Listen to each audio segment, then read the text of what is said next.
तारीख़ इस्लाम में कुछ शख्सियात ऐसी हैं जिनका नाम सिर्फ जंगों से नहीं बल्कि किरदार, अदल और इंसानियत से जुड़ा हुआ है। सुल्तान सलाहुद्दीन अय्यूबी रहमहुल्लाह इन्हीं अजीम शख्सियात में से एक थे। वो सिर्फ एक फातिह नहीं थे बल्कि एक आदिल हिक्मरान, बेहतरीन सिपह सालार और एली अखलाक के हामिल इंसान थे। आज हम जानेंगे कि सलाहुद्दीन अय्यूबी कौन थे, उन्होंने क्या कारनामे अंजाम दिए और क्यों आज भी दुनिया उन्हें इज्जत की निगाह से देखती है। सुल्तान सलाहुद्दीन अय्यूबी 1133 ईस्वी में इराक के शहर तकरित में पैदा हुए। उनका असल नाम यूसुफ बिन अय्यूब था। उनका खानदान कर्द नजात था और इल्म, बहादरी और दीनदारी में मशहूर था। उनके वालिद नजमुद्दीन अय्यूब और चचा असदुद्दीन शेरकवा निहायत काबिल फौजी कमांडर थे। बचपन में सलाहुद्दीन को जंग व जदल से ज़्यादा इल्म से रग़बत थी। वो कुरान, हदीस, फ़िक़्ह, तारीख़ और अदब का गहरा मुतालिहा करते थे। उनकी शख्सियत में नरमी, हिल्म और तक़वी नमायां था, जो आगे चलकर उनकी क़ियादत की बुनियाद बना। वक्त के साथ हालात ने सलाहुद्दीन को मैदान जंग में ला खड़ा किया। वो अपने चचा इसदुद्दीन शेरकवा के साथ मिस्र की मुहिमात में शरीक हुए। यहाँ उन्होंने न सिर्फ जंगी हिकमत अमली सीखी बल्कि क़ियादत के उसूल भी समझे। शेरकवा की वफ़ात के बाद हैरान कुन तौर पर नौजवान सलाहुद्दीन को मिस्र का वज़ीर मुकर्रर किया गया। ये एक बड़ी जिम्मेदारी थी, लेकिन उन्होंने सब्र, दानाई और दयानतदारी से इस मनसिब को संभाला। मिस्र में इक़्तिदार संभालने के बाद सलाहुद्दीन अय्यूबी ने फ़ातिमी खिलाफत का ख़ात्मा किया और दोबारा खिलाफत अब्बासिया का ख़तबा जारी करवाया। इस तरह अय्यूबी सल्तनत की बुनियाद पड़ी। उन्होंने मिस्र, शाम और उर्दगर्द के इलाकों को मुत्तहद किया।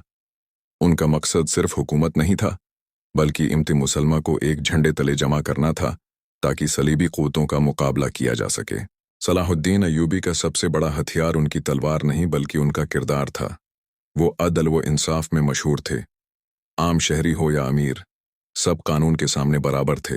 वो ऐश व इशरत से दूर रहते, सादा लिबास पहनते और बीतल माल को ज़ाती इस्तेमाल में नहीं लाते थे।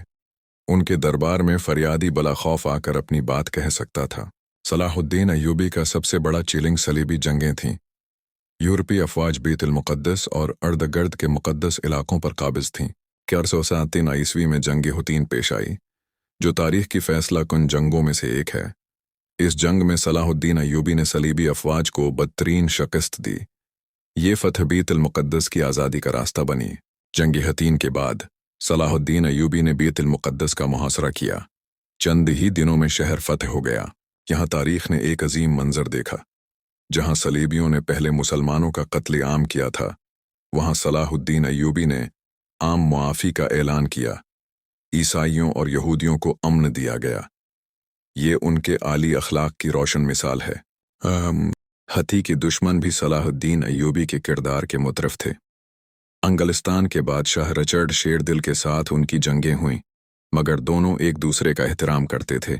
जब रचर्ड बीमार हुआ तो सलाहुद्दीन ने उसके लिए अपना ज़ाती तबीब और दवाएं भेजें। ये वाक़या उनकी इंसान दोस्ती को ज़ाहिर करता है। 1123 ईस्वी में सुल्तान सलाहुद्दीन अय्यूबी दमिश्क में वफ़ात पा गए। हैरत अंगेज़ तौर पर उनके ज़ाती ख़जाने में सिर्फ चंद सके थे। इनकी मीरास सल्तनत नहीं बल्कि अदल, इत्तेहाद और अखलाक थे। आज भी उन्हें मशरिक़ व मग़रिब में इज़्ज़त की निगाह से देखा जाता है। सलाहुद्दीन अय्यूबी हमें यह सिखाते हैं कि असल ताकत किरदार में होती है। अगर क़ियादत अदल, सब्र और अखलाक के साथ हो तो तारीख़ खुद उसका नाम सुनहरी हरूफ में लिखती है।